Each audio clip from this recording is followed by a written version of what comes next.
بسم اللہ الرحمن الرحیم۔ آج کی تراویح میں 22واں پارہ مکمل ہوا۔ سورہ احزاب میں جن اہم واقعات سے بحث کی گئی ہے، ایک غزوہ خندق، دوسرا غزوہ بنی قریظہ، اور تیسرا حضرت زینب رضی اللہ عنہا سے حضور صلی اللہ علیہ وسلم کا نکاح، یعنی منہ بولے بیٹے کی طلاق دی ہوئی عورت سے نکاح۔ جنگ احد میں حضور صلی اللہ علیہ وسلم کی ایک ہدایت کو نظر انداز کرنے کے سبب جو شکست ہوئی، اس کا اثر عربوں پر یہ پڑا کہ مشرکین، یہود اور منافقین تینوں کی ہمتیں بڑھ گئیں اور وہ سمجھنے لگے کہ مسلمانوں کو ختم کرنا کچھ زیادہ مشکل کام نہیں۔ چنانچہ احد کی جنگ کو 2 مہینے بھی نہیں ہوئے تھے کہ نجد کے ایک قبیلہ نے مدینے پر چھاپا مارنے کی تیاریاں شروع کر دیں۔ پھر 1 سال بعد 3 قبیلوں نے حضور صلی اللہ علیہ وسلم سے دین سکھانے کے لیے آدمی مانگے۔ حضور صلی اللہ علیہ وسلم نے 70 کے قریب مبلغین کے قبیلوں میں بھیجے، 70 کے قریب مبلغین ان کے قبیلوں میں بھیجے، مگر انہیں دھوکہ دے کر شہید کر دیا گیا، جس پر آپ صلی اللہ علیہ وسلم نے 1 مہینے تک ان قبیلوں کے خلاف قنوت نازلہ پڑھی۔ انہی حالات میں شوال 5 ہجری میں عرب کے بہت سے قبائل نے مدینے پر ایک مشترک قوت کے ساتھ حملہ کیا، 3-4 ہزار کی بستی پر، جس میں کئی منافقین بھی شامل تھے۔ 10-12 ہزار کی تعداد نے حملہ کیا۔ اگر یہ حملہ اچانک ہو جاتا تو سخت تباہ کن ہوتا، مگر تحریک اسلامی کے ہمدرد اور متاثرین افراد جو مخالف قبیلوں میں رہتے تھے، آپ صلی اللہ علیہ وسلم کو سب کارروائی کی اطلاع دیتے رہے۔ اس لیے حملے کے کچھ دن پہلے آپ صلی اللہ علیہ وسلم نے مدینے کے 2 طرف خندق کھود ڈالی اور 3000 افراد کے ساتھ جنگ کے لیے تیار ہو گئے۔ کفار کے خواب و خیال میں بھی نہیں تھا کہ انہیں خندق سے سابقہ پیش آئے گا، کیونکہ عرب اس طریقے پر کبھی نہیں لڑے تھے۔ مشرکین عرب کو جاڑے کے زمانے میں لمبے محاصرے کے لیے مجبور ہونا پڑا، جس کے لیے وہ گھروں سے تیار ہو کر نہ آئے تھے۔ 25 دن سے زیادہ یہ محاصرہ جاری رہا۔ کچھ تو محاصرے کی طوالت، کچھ حضور صلی اللہ علیہ وسلم کی جنگی تدبیریں، اور پھر ایک رات اللہ نے ایسی آندھی چلائی کہ تمام خیمے اکھڑ گئے اور کوئی ان میں سے نہ ٹھہر سکا۔ اس پورے عرصے میں ایک بار شدید حملہ ہوا تھا جو صبح سے رات تک جاری رہا، اور 5 وقت کی نمازیں رات کو جنگ سے فارغ ہو کر ایک ساتھ پڑھی گئیں۔ مسلمانوں نے انتہائی بے جگری سے مقابلہ کیا۔ معرکہ خندق ختم ہوا تو جبرائیل علیہ السلام نے اللہ کا حکم سنایا کہ ابھی ہتھیار نہ کھولے جائیں، بلکہ یہودی قبیلہ بنی قریظہ پر وار کر کے ان سے نمٹ لیا جائے، کیونکہ انہوں نے غداری کی تھی۔ چنانچہ فوراً ہی مسلمان ان کے علاقوں میں پہنچ گئے، اور یہودیوں کے مقرر کردہ ثالث حضرت سعد بن معاذ رضی اللہ عنہ کے فیصلے کے مطابق ان کے تمام مردوں کو قتل کر دیا گیا اور عورتوں اور بچوں کو غلام بنا لیا گیا۔ جنگ احد سے جنگ خندق تک کا 2 سال کا تمام عرصہ سخت بحرانی زمانہ تھا، مگر اس میں معاشرے کے استحکام اور اصلاح کا کام جاری رہا۔ چنانچہ مسلمانوں کے نکاح اور طلاق کے قوانین اسی زمانے میں مکمل ہوئے، وراثت کا قانون نازل ہوا اور شراب اور جوئے کو حرام کیا گیا، اور دوسرے بھی کئی پہلوؤں کے متعلق قوانین نازل ہوئے۔ اس سلسلے کا ایک اہم مسئلہ جو اصلاح کا تقاضا کر رہا تھا وہ منہ بولے بیٹے کا مسئلہ تھا، جسے لوگ اصلی بیٹے جیسا سمجھتے تھے۔ اسے وراثت میں حصہ ملتا تھا، اسے منہ بولی ماں اور منہ بولی بہنیں اسی طرح بے تکلف ہوتی تھی جیسے سگی ماں اور سگی بہنیں۔ اسی طرح اگر وہ مر جائے یا اپنی بیوی کو طلاق دے دے تو اس کی بیوی سے منہ بولا باپ شادی نہیں کر سکتا تھا۔ یہ باتیں قدم قدم پر قرآن کے ان قوانین سے ٹکرائی تھی جو اللہ نے سورہ نساء اور سورہ بقرہ میں نکاح و طلاق اور وراثت کے متعلق اتارے ہیں۔ ساتھ ہی یہ بات اخلاق کے پہلو سے بھی بری تھی کہ کتنا ہی سگوں کی طرح سمجھا جائے، مگر پھر بھی وہ حقیقی بیٹا یا بھائی نہیں تھا، اور بہت سے ذہن بے تکلفی سے ناجائز فائدہ اٹھا لیتے تھے۔ ضرورت اس بات کی تھی کہ ان برائیوں کا راستہ روکا جائے، مگر یہ راستہ صرف قانون بنانے سے نہیں رک سکتا تھا۔ اس لیے اللہ نے ایسے حالات پیدا کیے کہ کہ نبی صلی اللہ علیہ وسلم کو خود اس رسم کو توڑنا پڑا. آپ صلی اللہ علیہ وسلم کی پھوپھی ذات بہن حضرت زینب رضی اللہ عنہا کو ان کے شوہر زید بن حارثہ رضی اللہ عنہ نے طلاق دی، جو حضور صلی اللہ علیہ وسلم کے منہ بولے بیٹے تھے. تو اللہ نے حکم دیا کہ آپ صلی اللہ علیہ وسلم حضرت زینب رضی اللہ عنہا سے شادی کر لیں. جب آپ صلی اللہ علیہ وسلم نے حضرت زید رضی اللہ عنہ سے ان کا نکاح پڑھایا تھا تو عربوں کی یہ رسم توڑی تھی کہ وہ آزاد کردہ غلام کو اپنے برابر نہیں سمجھتے تھے، بلکہ اس سے غلاموں کا سا سلوک کرتے تھے. آپ صلی اللہ علیہ وسلم نے اپنی پھوپھی ذات آزاد عورت سے ان کی شادی کر کے یہ ثابت کیا کہ اسلام میں آزاد کردہ غلام بھی اشراف کا درجہ رکھتا ہے. اب اللہ تعالیٰ نے چاہا کہ اس رسم کو بھی توڑیں اور منہ بولے بیٹے کو اصل بیٹا نہ سمجھا جائے. اسی طرح پردے کے احکام جاری ہوئے اور قریبی رشتہ داروں کے علاوہ غیر مردوں کے ساتھ خلا ملا حرام قرار دیا گیا. اگر انہیں بات کرنی ہو یا کچھ لینا دینا ہو تو پردے کے پیچھے سے لیں دیں، اور عورتیں خیال رکھیں کہ آواز میں لوچ پیدا نہ کرے، کوئی ایسی حرکت نہ کرے جس سے کسی مرد کو غلط فہمی ہو. نبی صلی اللہ علیہ وسلم کی بیویوں کو تمام مسلمانوں کی ماں قرار دیا گیا، اور آپ صلی اللہ علیہ وسلم کی وفات کے بعد ان سے نکاح حرام قرار دیا گیا. عام مسلمان عورتوں کو حکم دیا گیا کہ جب بھی گھروں سے نکلے تو چادروں سے اپنے آپ کو ڈھانپ کر نکلیں اور گھونگھٹ نکال لیا کریں. اسی موقع پر اس بات کا اعلان کیا گیا کہ نبی صلی اللہ علیہ وسلم آخری نبی ہیں، اور چونکہ آپ صلی اللہ علیہ وسلم کے بعد کوئی نبی آنے والا نہیں، لہٰذا زمانہ جاہلیت میں جو رسوم جڑ پکڑ چکی ہیں ان کا خاتمہ رسول صلی اللہ علیہ وسلم کے ذریعے ضروری ہے.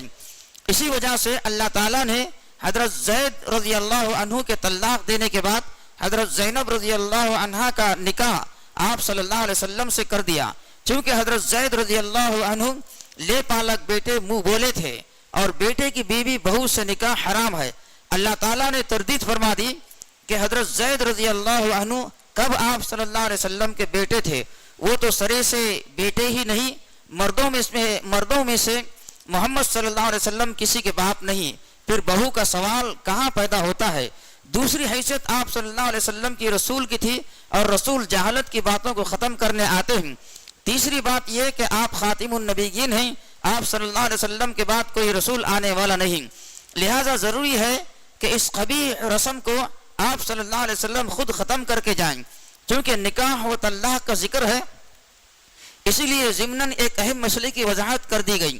مسلمان جب کسی عورت سے نکاح کریں اور خلوت صحیحہ سے پہلے طلاق کی نوبت آ جائے تو عورتوں پر عدت نہیں، مراد یہ ہے کہ مرد کا حق رجوع ساقط ہو جاتا ہے. اسی طرح حق اولاد اور عدت کا خرچ بھی ساقط ہو جاتا ہے. البتہ شوہر کو چاہیے کہ کچھ مال دے دلا کر عورت کو رخصت کرے، گویا اگر نکاح کے وقت مہر مقرر کیا گیا ہے اور خلوت سے پہلے طلاق ہو گئی ہے تو نصف مہر واجب ہے، جیسا کہ سورہ بقرہ آیت نمبر 237 میں ہے. اس واجب سے زیادہ دینا لازم نہیں، مستحب ہے. لیکن اگر نکاح کے وقت مہر مقرر نہ کیا گیا ہو تو اس صورت میں عورت کو کچھ نہ کچھ اس کی حیثیت کے مطابق دے کر رخصت کرنا چاہیے. بھلے طریقے سے رخصت کرنے کا مطلب یہ ہے کہ اسے رسوا یا بدنام نہ کرے بلکہ شریفانہ طریقے پر رخصت کرے. اس زمانے میں لوگ ایک دوسرے کے گھروں میں بے تکلف آیا جایا کرتے تھے، لہذا یہ حکم دیا گیا کہ نبی صلی اللہ علیہ وسلم کے گھر میں بغیر اجازت کے داخل نہ ہونا چاہیے، بغیر کھانے کی دعوت دیے کھانے کا انتظار نہ کرنا چاہیے. پھر کھانے کے بعد دنیا جہاں کی لایعنی گفتگو سے پرہیز کرنا چاہیے کہ اس سے نبی صلی اللہ علیہ وسلم کو تکلیف پہنچتی ہے. وہ بسبب حیا کے تم سے کچھ نہیں کہتے مگر اللہ تعالیٰ حق بات کہنے سے نہیں شرماتا. کھانے کے بعد بلا ضرورت بیٹھنے کی اجازت نہیں. نبی صلی اللہ علیہ وسلم کی بیویوں سے کوئی سامان مانگنا ہو یا گفتگو کرنا ہو تو پردے کے پیچھے سے مانگا کرو. اس سے دونوں فریق کے دلوں کی پاکیزگی کا زیادہ مناسب طریقہ ہے. نبی صلی اللہ علیہ وسلم کو اور ازواج مطہرات کو تکلیف دینا جائز نہیں. نیز نبی صلی اللہ علیہ وسلم کی وفات کے بعد ان کی ازواج سے نکاح کرنا تمام مسلمانوں کے لیے حرام ہے. البتہ گھروں میں آنے جانے کے لیے قریبی رشتہ داروں، گھریلو عورتوں نے نوکروں کے لیے کوئی مضائقہ نہیں. کفار و مشرکین اور منافقین نبی صلی اللہ علیہ وسلم کو بدنام کرنے کی کوشش کرتے رہتے تھے، مگر اللہ تعالیٰ نے واضح فرما دیا کہ دنیا کچھ بھی کہے مگر نبی صلی اللہ علیہ وسلم کا مرتبہ یہ ہے کہ خود خدا اپنی طرف سے ان پر درود بھیجتا ہے، فرشتے دن رات آپ کے حق میں دعائیں کرتے رہتے ہیں۔ اور اہل ایمان کو بھی چاہیے کہ وہ اپنے نبی صلی اللہ علیہ وسلم سے غائب درجہ محبت رکھے، ان کے گرویدہ ہو جائیں، ان کی مدح و ثنا کرے اور ان پر درود و سلام بھیجا کریں، دل و جان سے ان کا ساتھ دے۔ جو لوگ خدا اور رسول کو اذیت دیتے ہیں ان پر دنیا اور آخرت میں اللہ نے لعنت فرمائی ہے، ان کے لیے رسوا کن عذاب ہے۔ اے نبی صلی اللہ علیہ وسلم، اپنی بیویوں اور اہل ایمان کی عورتوں سے کہہ دو کہ اپنے اوپر اپنی چادروں کے پلو لٹکا لیا کریں، یہ زیادہ مناسب طریقہ ہے کہ وہ پہچان لی جائے اور انہیں ستایا نہ جائے۔ گویا ایک خاتون جو اپنے آپ کو پردے میں کر لیتی ہے تو پورے سماج میں اسے عزت کی نگاہ سے دیکھا جاتا ہے۔ سادہ اور حیادار لباس میں دیکھ کر ہر دیکھنے والا یہ جان لیتا ہے کہ یہ شریف اور باعصمت خواتین ہیں، آوارہ اور کھلاڑی نہیں ہیں کہ کوئی بد کردار انسان ان سے اپنے دل میں تمنا پوری کرنے کی امید کر سکے، ان کو چھیڑنے کی جرات کر سکے۔ سورہ فاطر مکے میں نازل ہوئی، فرمایا کہ لوگوں، تم پر جو اللہ کے احسانات ہیں انہیں یاد رکھو، کیا اللہ کے سوا کوئی اور بھی خالق ہے جو تمہیں آسمان اور زمین سے رزق دیتا ہو؟ اس کے سوا کوئی معبود نہیں۔ آخر تم کہاں سے دھوکہ کھا رہے ہو کہ خدا کی دی ہوئی نعمتوں سے فائدہ اٹھاؤ اور بندگی کسی اور کی بجا لاؤ؟ یہ کھلی احسان فراموشی ہے۔ اور اے نبی صلی اللہ علیہ وسلم، اگر تم یہ جھٹلاتے ہیں تو تسلی رکھو، تم سے پہلے بہت سے رسول جھٹلائے جا چکے ہیں۔ سارے معاملات اس کی طرف رجوع ہونے والے ہیں۔ لوگوں، اللہ کا وعدہ آخرت برحق ہے۔ دنیاوی زندگی تمہیں دھوکے میں نہ رکھے کہ بعد میں کوئی زندگی، کوئی حساب کتاب نہیں، یا خدا کا وجود نہیں، وحی و رسالت کی حقیقت نہیں۔ اور سب سے بڑا دھوکے باز شیطان تمہیں اللہ کے بارے میں دھوکے میں نہ رکھے۔ شیطان تو تمہارا دشمن ہے، تم بھی اسے اپنا دشمن سمجھو۔ وہ تو اپنے پیروں کو اس لیے بلا رہا ہے کہ سب کو جہنم میں بنا دے۔ خدا کی قدرت یہ ہے کہ اس نے دن رات کا سلسلہ جاری فرمایا، چاند سورج مسخر کیے، یہ سب کچھ ایک مقررہ وقت تک چلتا رہے گا۔ خدا ہی تمہارا حقیقی رب ہے۔ خدا کے علاوہ جن کو تم پکارتے ہو وہ گٹلی کے چھلکے کے بھی مالک نہیں۔ تم انہیں پکارو گے تو وہ تمہاری پکار نہیں سن سکتے، اگر سن بھی لے تو جواب نہیں دے سکتے، اور قیامت کے دن تمہارے شرک کا وہ انکار نہیں کریں گے۔ حقیقت حال کی ایسی خبر خدا کے علاوہ کوئی نہیں دیکھ سکتا۔ سب کا سب اللہ کے محتاج ہو، اللہ غنی ہے۔ خدا چاہے تو تمہاری جگہ دوسروں کو لے آئے، یہ اللہ کے لیے کچھ بھی مشکل نہیں۔ کوئی کسی کا بوجھ نہیں اٹھائے گا۔ اگر کوئی بوجھل ہو اور قریبی رشتہ دار کو بوجھ اٹھانے کے لیے پکارے گا تب بھی وہ اس کا بوجھ کبھی نہ اٹھا سکے گا۔ نبی تو انہی کو متنبع کرتے ہیں جو خدا کو دیکھے بغیر ڈرتے ہیں، نماز پڑھتے ہیں۔ جو پاکیزگی اختیار کرتا ہے وہ اپنی بھلائی کے لیے کرتا ہے۔ سب کو اللہ کی طرف جانا ہے۔ اندھے اور آنکھ والے برابر نہیں ہو سکتے، نہ ہی اندھیرا روشنی یکساں ہے۔ ٹھنڈک اور دھوپ، زندہ اور مردے برابر نہیں۔ اللہ جسے چاہتا ہے سنواتا ہے۔ اور اے نبی صلی اللہ علیہ وسلم، آپ ان لوگوں کو نہیں سنا سکتے جو قبروں میں دفن ہیں، آپ تو صرف خبردار کرنے والے ہیں۔ فرمایا کہ جنہوں نے انکار کیا ان کے لیے جہنم کی آگ ہے، نہ تو وہ جہنم میں مریں گے نہ عذاب کم ہوگا۔ ہم ہر انکار کرنے والے کو ایسی ہی سزا دیتے ہیں۔